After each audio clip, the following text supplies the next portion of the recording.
안녕하세요.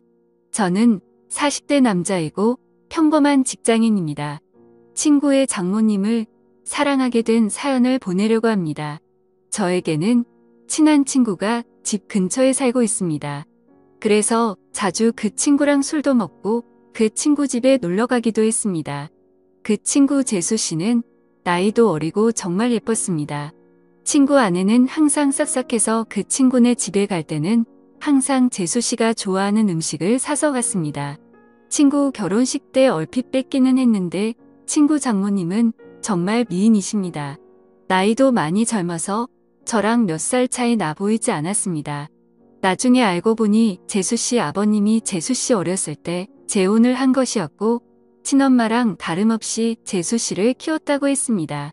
그래서 친구 장모님은 우리보다 14살밖에 많지 않았습니다. 하지만 피부도 좋고 얼굴도 예쁘고 몸도 날씬하고 잘 꾸며서 그런지 저랑 5살 정도밖에 차이나 보이지 않았습니다. 결혼 초부터 친구네 신혼집에 가끔 가기는 했습니다. 친구가 결혼한 후 1년 정도 후에 친구 장인어른이 갑자기 돌아가셨습니다. 친한 친구이기에 장례식장에 가기도 했고 발인 날에는 운구를 도와주고 친구를 위해서 정말 최선을 다했습니다. 장례가 끝나고 몇 주 후에 친구에게 연락이 와서 밥을 먹기로 했습니다. 장례식 때 도와준 걸 자신의 장모님이 너무 고맙게 생각해서 친구 집에서 밥 한 끼 먹자고 하셨다고 했습니다. 장소는 비록 친구 집이었지만 친구 장모님이 손수 음식을 해주셨습니다.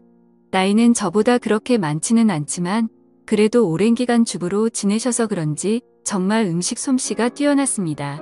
결혼식 때 잠깐 뵙고 장례식장에서 초췌한 모습만 봤는데 오늘 친구 장모님을 보니 정말 뛰어난 외모를 가지고 있으셨습니다. 친구 아내도 예뻤지만 친구 장모님은 정말 아름다우셨습니다. 사위 친구니 저를 사위처럼 대해주시기는 했지만 저는 약간 여자로 느껴지기도 했습니다. 친구는 예쁜 아내도 있고 젊고 아름다운 장모님도 있다는 게 부러웠습니다. 그렇게 좋은 시간을 가지고 몇 년 지났을 때였습니다. 친구는 그 사이 아들을 낳았는데 아들이 돌이 지나자 재수 씨가 복직을 해야 해서 장모님이 집에 와서 봐주신다 했습니다. 친구 아들이 너무 어려서 한 번도 찾아가지 못했지만 돌잔치를 기점으로 친구도 시간이 많아져서 종종 밖에서 보기도 했고 2차로 친구 집에 가기도 했습니다. 물론 아이가 아직 어리니까 조심스럽기는 했는데 재수 씨도 저를 좋게 보고 있었고 친구 장모님도 저를 좋게 보고 있었습니다. 처음에는 아무래도 사위 친구다 보니 어색한지 장모님은 방에 들어가셨습니다. 하지만 시간이 지나자 같이 술 한 잔씩 하기 시작했습니다. 장모님도 술을 좋아하시는데 손자 때문에 많이는 안 드셨지만 그래도 맥주 몇 잔씩 드시며 좋아하셨습니다. 그러면서 제 결혼 생활이나 연애에 대해서도 물어보시며 혼자 사는 것에 대해 진심으로 걱정을 해주셨습니다. 어느 순간 친구를 통해서 반찬도 보내주시고 더 자주 초대해 저녁을 대접해주기도 했습니다.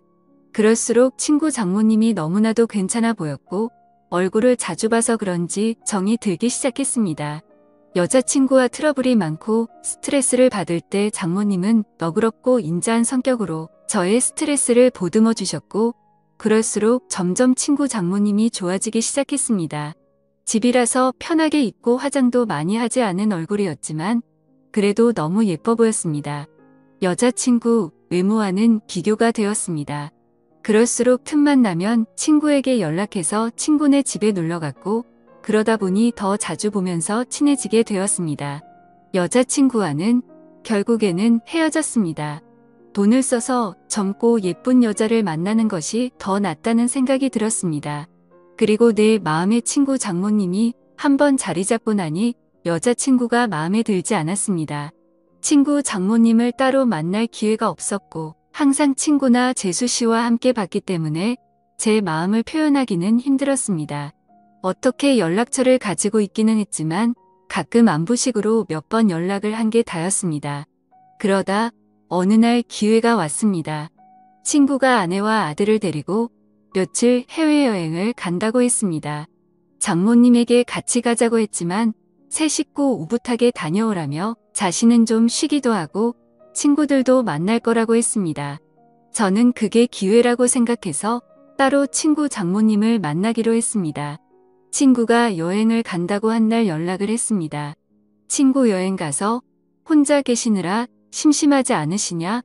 그동안 저에게 대접을 잘 해주셔서 한번 대접을 하고 싶다고 했습니다. 장모님은 스케줄이 좀 있다고 하셨고 스케줄 없는 날에 그런 맛있는 거 사달라고 하셨습니다. 친구 장모님이 먹고 싶다는 메뉴를 검색해서 일부러 차로 몇십 분 가야 하는 괜찮은 맛집을 알아봤습니다. 장모님도 좋다고 하셨고 제가 차를 몰아 장모님을 태우려고 친구네 집으로 갔습니다. 그동안 친구 집에서 편한 모습만 봤었는데 외출을 한다고 꾸민 장모님을 보니 정말 아름다웠습니다. 누가 보면 정말 40대인 줄 알 정도였습니다. 물론 저를 사위 친구로 생각하시고 편하게 오신 거였지만 저는 꾸민 그녀를 보자 첫 데이트 마냥 심장이 쿵쾅거렸다. 드라이브도 하고 남한강이 보이는 분위기 좋은 곳에서 맛있는 밥도 먹었습니다. 조금이라도 그녀와 더 있고 싶어서 분위기가 좋은 카페에 가서 이야기도 많이 했습니다. 장모님은 이제 손주도 다 컸고 어린이집 학원은 친구나 재수씨도 할 수 있으니 이제 슬슬 친구네와는 따로 살 생각이라고 했습니다. 친구 부부에게도 얘기를 했는데 아직은 같이 살기를 원한다며 아마 혼자 지낼 자신이 걱정돼서 그런 것 같다고 했습니다. 장모님이 친구네 집에 계속 있으면 솔직히 저에게는 전혀 기회가 없기 때문에 저는 맞장구 쳐주는 것처럼 이제 장모님도 따로 사시면서 장모님 인생을 즐기라고 말했습니다. 장모님도 저랑 얘기가 통한다며 좋아했습니다. 장모님을 바래다 주고 헤어지기가 아쉬워서 술 한잔하자고 했습니다. 하지만 장모님은 다음날 아침부터 친구들과 스케줄이 있다며 거절하셨습니다. 며칠 안 남은 친구네 여행 기간에 시간 되실 때 있냐고 물어봤지만 간만에 혼자 있는 기간이라 스케줄을 다 잡아놨다며 친구 부부가 여행 끝나고 돌아오면 집으로 한번 와서 함께 마시자고 했습니다. 저는 너무나도 아쉬웠지만 계속 들이대면 거부감이 들까봐 그녀를 돌려보냈습니다. 집으로 들어오니 너무나도 아쉬움이 남았고 장모님을 생각하며 스스로 위로를 했습니다. 그 후로 몇 개월 친구네 집에 몇 번 갔고 친구 장모님을 보면서 애틋한 감정은 점점 부풀어 올랐습니다. 그러던 어느 날 친구네 집에 갔을 때 장모님이 보이지 않으셨고 친구는 며칠 전부터 따로 나가 사신다고 했습니다. 그 얘기를 듣고 몇 날 며칠을 고민하다가 장모님께 메시지를 보냈습니다. 나가 사신다는 얘기 들었다며 괜찮으시냐고 안부를 물어봤고 장모님은 손주가 눈앞에 아른거리지만 시간적 여유도 있고 육체적으로도 편하다고 했습니다. 이런저런 얘기를 하다가 시간 될 때 같이 식사하자고 했고 그 후로 연락을 더 주고받다가 결국 만나게 되었습니다.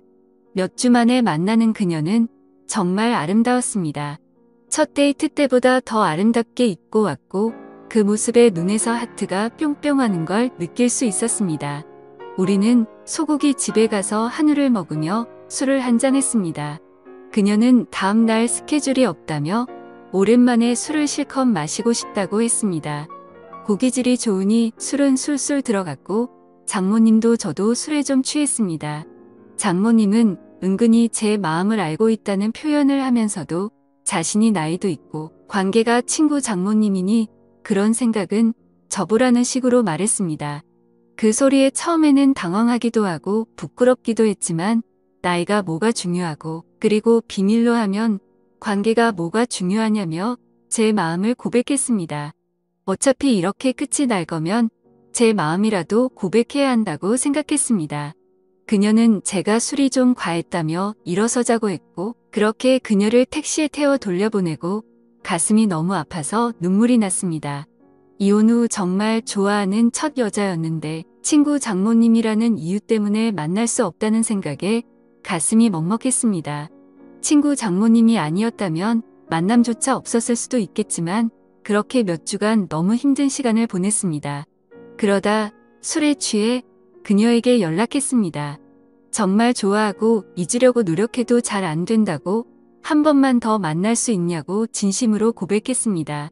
며칠간 연락이 없다가 그녀에게서 연락이 왔고 그녀의 집 근처 술집에서 만났습니다. 다시 만난 그녀는 여전히 예쁘고 아름다웠지만 표정은 조금 차가웠습니다. 우리는 한동안 말없이 술만 마셨습니다. 이게 마지막일지도 모른다고 생각하니 너무나도 슬펐고 저는 마지막으로 제 진심을 이야기했습니다. 제 마음을 안 받아줘도 좋고 안 받아준다면 다시는 연락하지 않겠다고 했습니다. 하지만 그녀를 진심으로 좋아하고 사랑한다고 했습니다. 진심 어린 제 말이 통했는지 그녀는 조금씩 미소를 보이기 시작했습니다. 치킨 술 안주도 다 떨어져서 자리에서 일어나자고 말했더니 그녀는 장소를 옮겨서 맥주 한 잔 더 하자고 했습니다. 저는 그 자리가 마지막 자리일 줄 알았는데 그녀의 반응에 놀랍기도 하고 좋기도 했습니다. 맥주집으로 자리를 옮겼는데 이전 술집에서와는 다른 그녀의 표정과 행동을 보였습니다. 중간중간 기억이 나지 않지만 정신을 차렸을 때 우리는 그녀의 집에서 서로를 바라보고 있었고 그렇게 우리의 첫날이 시작되었습니다. 다음날 그녀의 집에서 늦잠을 자고 숙취로 머리가 아팠습니다. 거실에 나가보니 그녀는 벌써 북어국을 끓이고 있더군요. 우리는 말없이 밥을 함께 먹었고 연인처럼 대화를 주고받았습니다. 술에 취한 저를 꼬신 건 자신이라며 웃으면서 얘기하더라고요. 장모님은 아름다운 얼굴만큼이나 30대라고 해도 믿을 만큼 몸매도 관리를 잘했었습니다. 얼굴도 몸도 50대가 아니었습니다. 그 후로 우리는 연인이 되었고 서로의 집을 오가며 사랑을 키워나가고 있습니다. 그녀와 저의 나이 차이는 전혀 문제될 게 없고 비밀만 잘 지키며 사랑한다면 관계에도 문제가 없을 것 같습니다. 저도 그녀도 서로에게 푹 빠져 있고 이렇게 오랫동안 함께 사랑하고 싶습니다. 어떻게 보면 남들이 손가락질할 관계이지만 저도 혼자이고 그녀도 혼자인데 그런 게 문제가 되는 현실이 너무나도 안타깝습니다. 오늘의 사연은 여기까지입니다.